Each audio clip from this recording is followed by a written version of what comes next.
Today I'm going to talk about the approval trap. So what I mean here is the unconscious habit of shaping our creativity or our dreams in a way that seeks approval or validation or to avoid rejection. And this just leads to a vicious cycle of overthinking, procrastination, perfectionism, inaction, all of that stuff.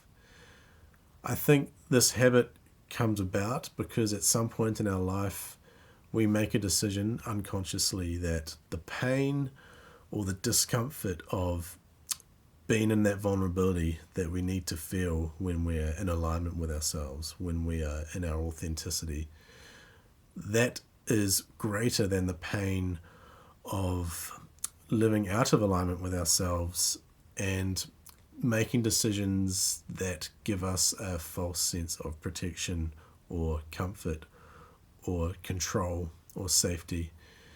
And at that moment we change the psychology because we become externally referenced and we outsource our self-worth, we outsource our self-agency and our sense of truth, our sense of alignment with who we are.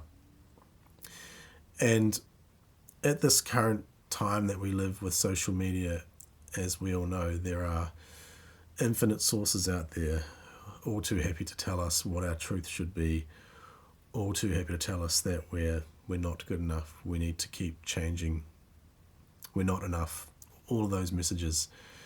And so it's a very confusing and disorientating place to be once we become externally referenced, because it's like being a leaf blowing in the wind. It's very difficult to be anchored into a consistent, empowered sense of who we are.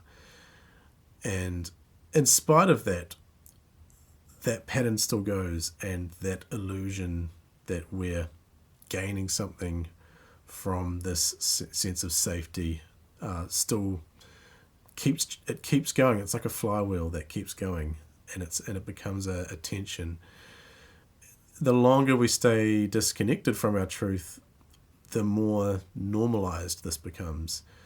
And actually, that's, I think, one of the things now that I've noticed with me is where that feeling actually became a normalized something that I perceived to be myself, actually, when in actual fact it was the feeling that I've developed over time from avoiding myself.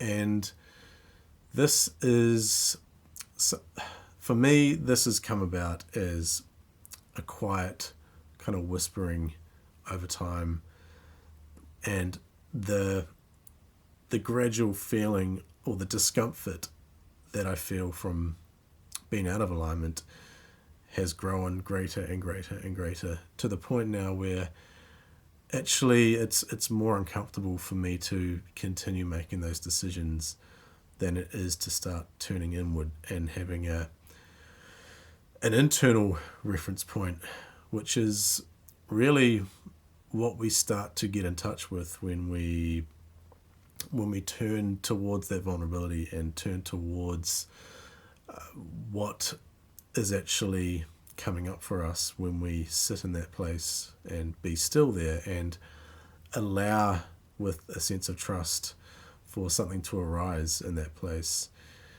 And this is still a work in progress for me. Part of why I'm making these videos is actually because this is something that I was avoiding for a long time, starting to put my voice out into the world. And this is an example, what I'm doing right now for me personally, of these steps that I'm taking with this. And really what I've found it takes to overcome this flywheel of being externally referenced and of being stuck in that cycle is to start taking small steps in the other direction.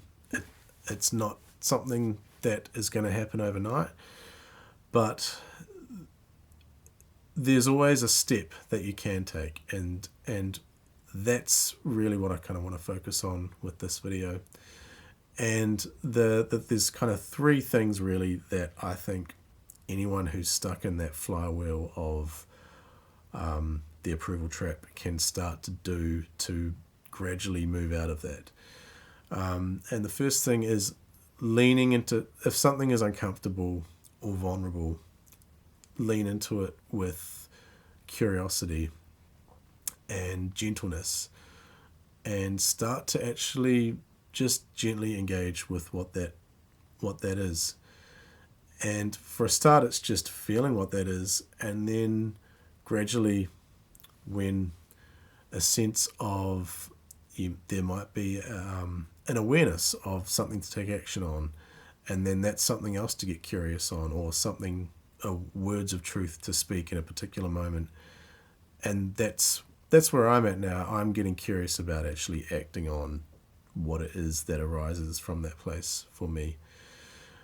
And something else is, if that place of vulnerability just feels too overwhelming and it feels like it's not safe to go there. So let's say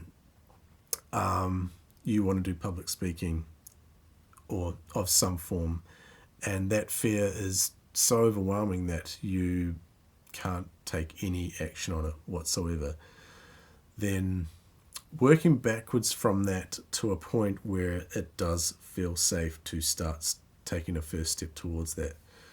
So that might be speaking in front of 5 of your close friends, or you might say, no, that's too overwhelming. It might be speaking in front of one of your friends, and if that's overwhelming, maybe it's speaking in front of your pet, which might seem like a silly idea, but if that is the first step, the first safe step to move towards that, then that might be the right thing to do.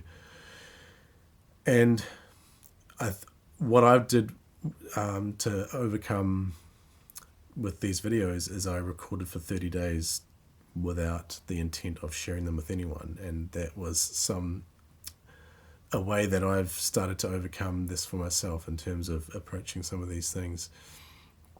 And there's a quote from one of my favorite artists. His name's Nick Mulvey. He's got a recent album that he's put out, and there is a song where it's almost like a voice memo he plays through the song, where there's a woman leaving him a phone message by the sound of it. And she talks about this quote in that song, which is, "Rejection is God's protection." And she's kind of reflecting to Nick in this voice memo about how she's been liberated quite a bit from contemplating this quote and recognizing how that truth resonates for her. And I really actually like that quote, because for me, the way that that approval trap has affected me is it's more stopped me from taking action through fear of rejection. That's been the main way it's played out for me. And so that's a quote that I feel is actually, it puts a different perspective on rejection, because ultimately when we put our voices out into the world, it's intended for those who it's going to resonate with, and for those who it's going to impact. And we're not here to reach everyone. We're here to reach those who are going to resonate and who need the gifts that we uniquely bring.